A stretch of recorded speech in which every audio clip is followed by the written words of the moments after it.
What are we worried about? How do we really feel about climate change? Welcome back to another IES video. Today, we'll be looking at eco-anxiety and the psychological impacts of our changing environment. This video will look at the impact environmental change has had on mental health and well-being, how this has changed people's perceptions of their future, and the possible long and short-term solutions.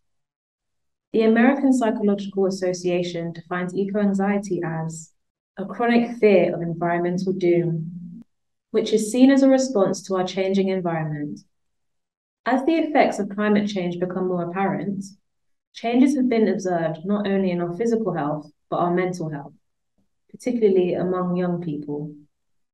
Whilst eco-anxiety is not a formally diagnosed condition, it continues to have an increasingly significant impact on the well-being of many people around the world. Generally, eco-anxiety disproportionately affects young people, and the most affected people in areas otherwise known as MAPA. MAPA refers to people living in areas that are most vulnerable to, or which have the fewest available resources to, cope with the effects of climate change. So how do people really feel?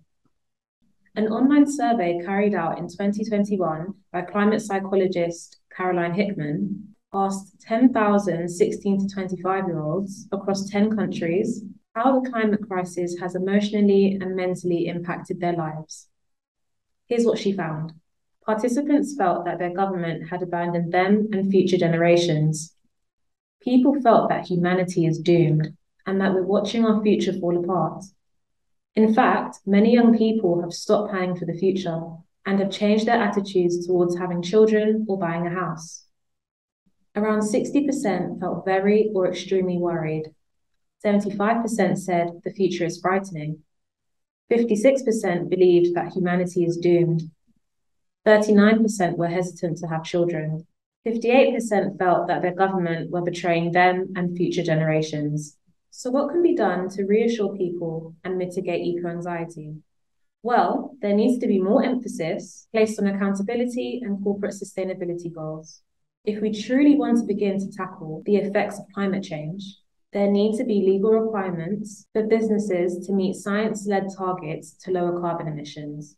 Leading on from this, we need greater transparency from governments and businesses.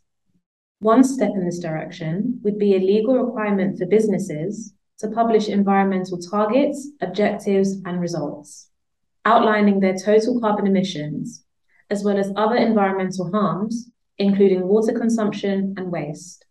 We need to give people more power and resources. We should make sure that people have access to the most reliable and accurate information to improve their knowledge. We should also encourage better links between people and the government.